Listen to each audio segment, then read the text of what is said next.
প্রিয় ছাত্রছাত্রীবৃন্দ, আসসালামু আলাইকুম। আমি নাসরিন সুলতানা, প্রভাষক বাংলা, শাহনাজ সুফিরি আলিম মাদ্রাসা। শাহনাজ সুফিরি আলিম মাদ্রাসা কর্তৃক আয়োজিত অনলাইন সমাস দ্বিতীয় পর্ব ক্লাসে তোমাদের স্বাগত। শিক্ষার্থীবৃন্দ, আজকে আমি তোমাদের সাথে আলোচনা করব দ্বন্দ্ব ও দ্বিগু সমাস। প্রথমে আমি আলোচনা করব দ্বন্দ্ব সমাস। আর এই দ্বন্দ্ব সমাস আলোচনার প্রথমেই প্রশ্ন আসে, দ্বন্দ্ব শব্দের অর্থটা কী বা দ্বন্দ্ব সমাস কাকে বলে? দ্বন্দ্ব শব্দের অর্থ হচ্ছে জোড়া। যে সমাস দুই বা ততোধিক পদের মিলন হয় এবং সমাস সমান উভয় বা সকল পদের অর্থই প্রাধান্য থাকে তাকে দ্বন্দ্ব সমাস বলে। আমি আবার বলছি, দ্বন্দ্ব শব্দের অর্থ হচ্ছে কি জোড়া। যে সমাসে দুই বা ততোধিক পদের মিলন হয় এবং সমাস সমান উভয় বা সকল পদের অর্থই প্রাধান্য থাকে তাকে দ্বন্দ্ব সমাস বলে। আমি দ্বন্দ্ব সমাসের দুটি উদাহরণ দিচ্ছি। সমস্ত পদ হবে মা বাবা। একে ভাঙলে বা বিশ্লেষণ করলে বা ব্যাস বাক্য করলে হয় মা ও বাবা। আমি আরেকটি উদাহরণ দিচ্ছি, চা বিস্কুট। চা বিস্কুটকে ব্যাস বাক্য করলে হয় চা ও বিস্কুট।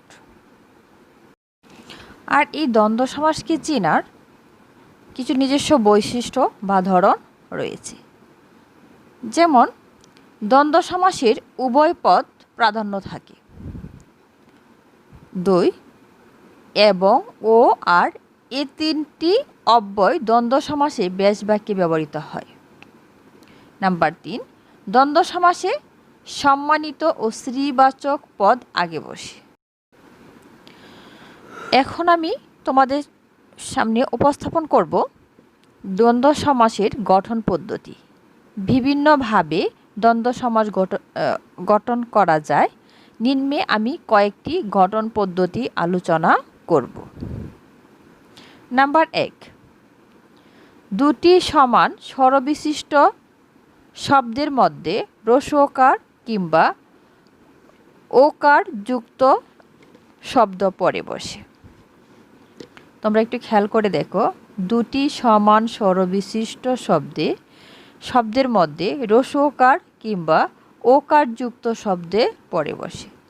যেমন দেখো, আমি উদাহরণ দিলেই তোমরা পরিষ্কার ধারণা লাভ করতে পারবে। নাক মুখ। নাক মুখ একটি শব্দ। এখানে দেখো, এই যে নাক মুখ শব্দের মধ্যে দুটি শব্দের মধ্যে কি স্বরধ্বনি রয়েছে। তার মধ্যে নাক শব্দটির মধ্যে প্রথম শব্দটিতে সরায়া স্বরধ্বনি এবং দ্বিতীয় শব্দটিতে রস্ব ও স্বরধ্বনি। আর এই দুটি স্বরধ্বনির মধ্যে রস্ব যুক্ত স্বরধ্বনিটি পরে ব্যবহৃত হয়েছে। আবার দেখো, হাতিঘোড়া একটি সমাসবদ্ধ শব্দ। সেখানে হাতি একটি শব্দ এবং ঘোড়া একটি শব্দ। দুটি শব্দেই স্বরধ্বনি যুক্ত, কিন্তু এখানে এই ঘোড়া শব্দটিতে ওকার যুক্ত স্বরধ্বনিটি পরে বসেছে। আমরা 2 নম্বর গঠন পদ্ধতিতে আলোচনা করব।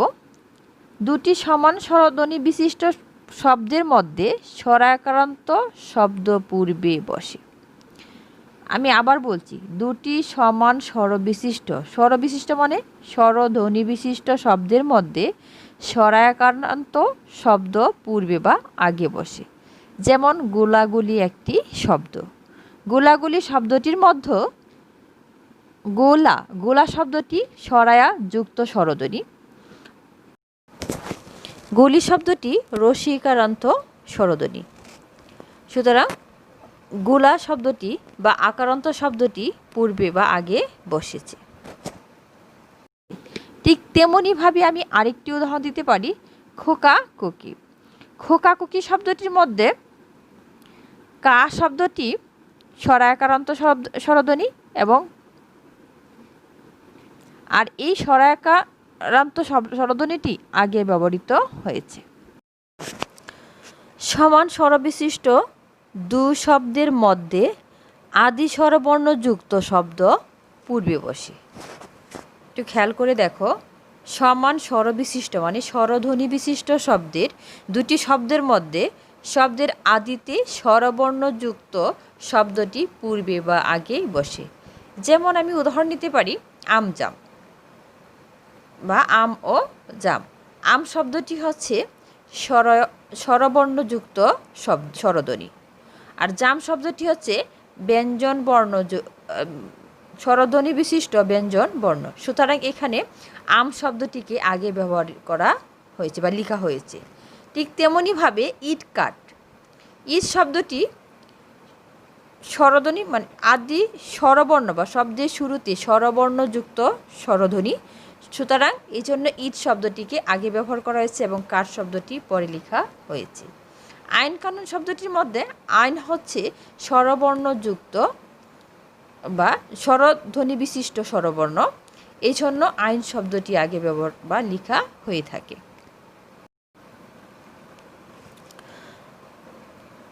দ্বন্দ্ব সমাসে সাধারণত অল্প স্বরবিশিষ্ট শব্দ পূর্বে বসে।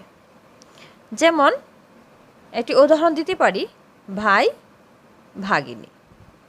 ব্যাস বাক্য করলে হয় ভাই ও ভাগিনী। আমি আরেকটি বোঝার সুবিধার্থে আরেকটি উদাহরণ দিচ্ছি কীট পতঙ্গ। কীট ও ব্যাস বাক্য করলে দাঁড়ায় কীট ও পতঙ্গ। আমি আরেকটি উদাহরণ নিচ্ছি বনে বাদারি। এখানে একে ব্যাস বাক্য করলে দাঁড়ায় বনে ও বাদারি।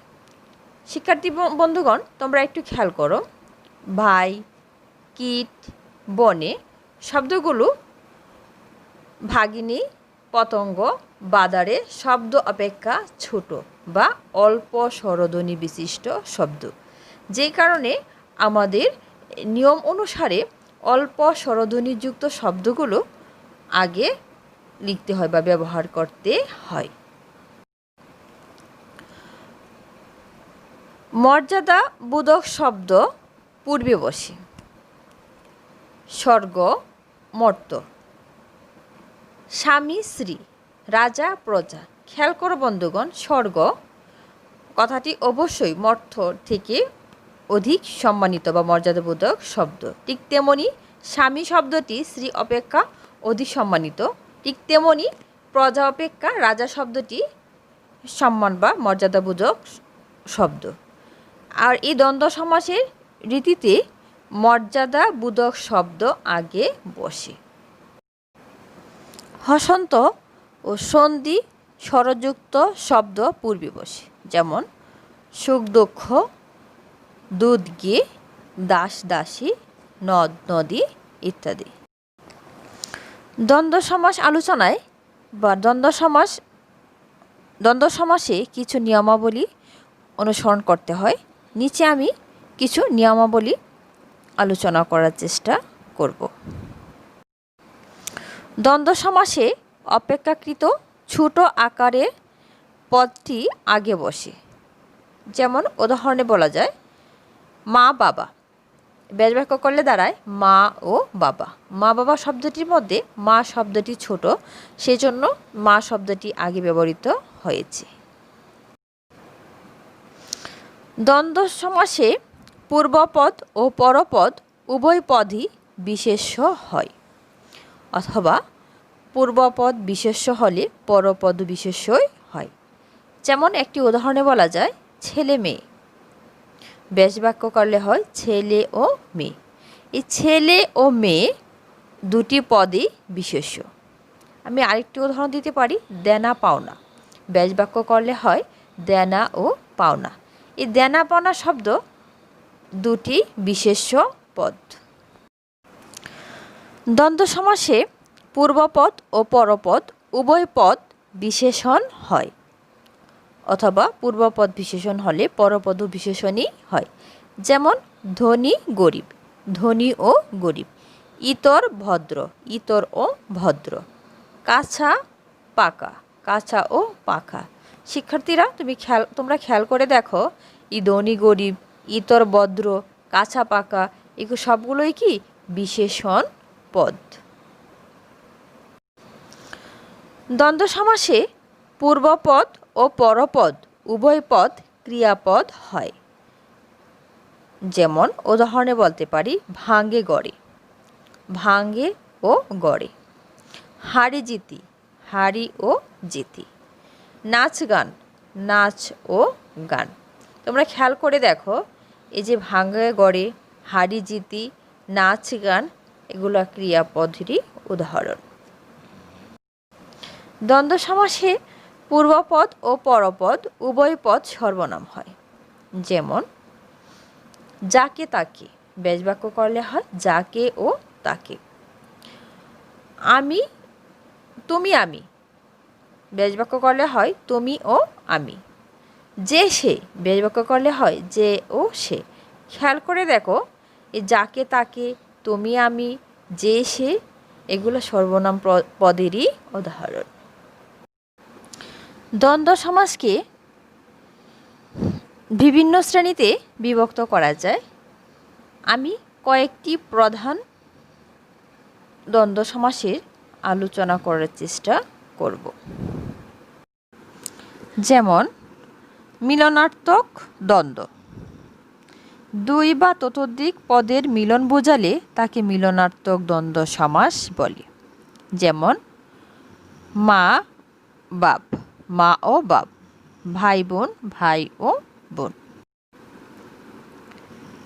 বিপরীতার্থক দ্বন্দ্ব, ভিন্ন ধর্মী বিষয়ের মিলন বোঝালে তাকে বিপরীতার্থক দ্বন্দ্ব বলে। যেমন সত্য মিথ্যা, সুখ দুঃখ, আয় ব্যয় ইত্যাদি। অলুক দ্বন্দ্ব, যে দ্বন্দ্ব সমাসে পূর্ব ও পরপদের বিভক্তির লোপ হয় না তাকে অলুক দ্বন্দ্ব বলে। যেমন ধনে জনে, ধনে ও জনে, বুকে পিঠে, বুকে ও পিঠে, দুধে ভাতে, দুধে ও ভাতে ইত্যাদি।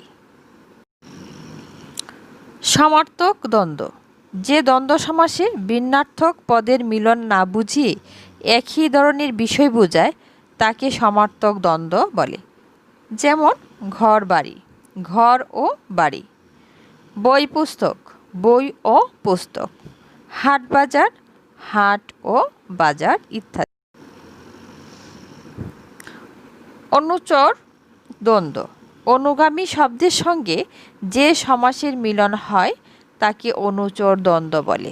যেমন কাপড় চোপড়, কাপড় ও চোপড়। সহচর দ্বন্দ্ব, সঙ্গে বিচরণকারী একার্থক শব্দের সাথে যে সমাস হয় তাকে সহচর দ্বন্দ্ব বলে। যেমন কাজকর্ম, ভুলচুক ইত্যাদি। প্রতিচর দ্বন্দ্ব, পাল্টা বা বিপরীত শব্দের সাথে যে সমাস হয় তাকে প্রতিচর দ্বন্দ্ব বলে। শত্রু মিত্র, শত্রু ও মিত্র, পাপ পূর্ণ, পাপ ও পূর্ণ ইত্যাদি। বহুপদী দ্বন্দ্ব, বহু পদ মিলে যে সমাস হয় তাকে বহুপদী দ্বন্দ্ব সমাস বলে। যেমন আমরা, আমি, তুমি ও সে। যেমন স্বর্গ মর্ত্য পাতাল, স্বর্গ মর্ত্য ও পাতাল ইত্যাদি।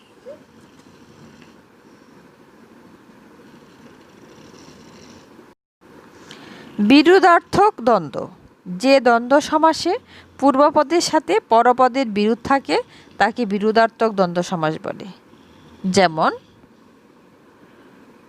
ওহে নকুল, ওহি ও নকুল, দা কুমড়া, দা ও কুমড়া ইত্যাদি। সংখ্যাবাচক দ্বন্দ্ব, একাধিক সংখ্যাবাচক শব্দ মিলে যে সমাস হয় তাকে সংখ্যাবাচক দ্বন্দ্ব বলে। যেমন ৭-৫, ৭ ও ৫, ৯-৬, ৯ ও ৬, ৭-১৭, ৭ ও ১৭ ইত্যাদি। সুপ্রিয় শিক্ষার্থীবৃন্দ, দ্বন্দ্ব সমাসের যে বৈশিষ্ট্য, গঠন পদ্ধতি, নিয়মাবলী বা প্রকারভেদ আমি আলোচনা করেছি এগুলো বাড়িতে অনুশীলন বা চর্চা করলেই দ্বন্দ্ব সমাস সম্পর্কে তোমরা একটা সঠিক ধারণা লাভ করতে পারবে। আর তোমরা বাড়িতে বেশি বেশি করে অনুশীলন করবে। প্রিয় শিক্ষার্থীবৃন্দ, এখন আমি আলোচনা করব দ্বিগু সমাস। দ্বিগু সমাস আলোচনায় প্রথমে আমি আলোচনা করব দ্বিগু সমাস কাকে বলে। যে সমাসে সংখ্যাবাচক শব্দ পূর্বে বসে সমাহার, সংগ্রহ, মিলন বোঝায় তাকে দ্বিগু সমাস বলে। আর এই দ্বিগু সমাস চেনার একটি সহজ উপায় হচ্ছে সমাহার। ব্যাস বাক্যে সমাহার থাকলে তা দ্বিগু সমাস। দ্বিগু সমাস গঠনের নিয়ম। দ্বিগু সমাস গঠন করতে কিছু বিশেষ নিয়ম অনুসরণ করতে হয়। যেমন সংখ্যাবাচক পূর্বপদের সহিত বিশেষ্য ও উত্তরপদের সমাহার বা সমষ্টির মিলনই দ্বিগু সমাস গঠিত হয়। যেমন সমস্ত পদটি যদি হয় ত্রিফলা, তিন ফলের সমাহার ত্রিফলা। এই যে সংখ্যাবাচক বিশেষ্য তিন ফলের সাথে সমাহার যুক্ত হয়ে ত্রিফলা শব্দটি গঠিত হয়েছে। দ্বিগু সমাসে পরপদের শেষে অকারের স্থলে প্রায়ই দীর্ঘ ইকার হয়। যেমন একটি উদাহরণে বলতে পারি, পঞ্চবটি একটি সমস্ত পদ। একই ব্যাসবাক্য করলে দাঁড়ায় পঞ্চবটির সমাহার। পঞ্চবটি, এই যে পঞ্চবটের র বা অ ধ্বনিটি সমস্ত পদে দীর্ঘিকার বটি হয়ে গিয়েছে। যেমন আরেকটু উদাহরণ দিতে পারি, শত অব্দের সমাহার। শতাব্দী, যে অব্দের বা র বা অ ধ্বনিটির শেষে দীর্ঘিকার, শতাব্দীতে দীর্ঘিকার হয়েছে। বাংলা স্বরেয় অথবা স্বরেয়া বর্ণান্ত দ্বিগু সমাস হয়ে থাকে। যেমন ত্রিভুবন, ত্রিভুবনের সমাহার। ত্রিভুবন, এখানে বর্ণের শেষে ভবন অ ধ্বনিটি ব্যবহৃত হয়েছে। একটি উদাহরণ দিতে পারি, চৌরাস্তা, চার রাস্তার সমাহার চৌরাস্তা। এখানে বর্ণের শেষে সমস্ত পদে আ স্বরধ্বনিটি যুক্ত বা আ বর্ণটি যুক্ত হয়েছে। শিক্ষার্থীবৃন্দ, আমরা সর্বোপরি বলতে পারি যে সংখ্যাবাচক পূর্বপদের সহিত বিশেষ্য ও উত্তরপদের সমাহার বা সমষ্টির মিলনই দ্বিগু সমাস। এক্ষেত্রে সমস্ত পদটি বিশেষ্য পদ হয়। সুপ্রিয় শিক্ষার্থীবৃন্দ, আমি তোমাদেরকে দ্বিগু ও দ্বন্দ্ব সমাস নিয়ে যে আলোচনাটা করেছি সেটা তোমরা বারবার অনুসরণ করো। তোমরা তোমাদের পাঠ্যপুস্তকে দেখো, সেগুলোকে বোঝার চেষ্টা করো এবং বারবার তোমরা অনুশীলন করো। আজ এই পর্যন্তই। ধন্যবাদ তোমাদেরকে। আল্লাহ হাফিজ।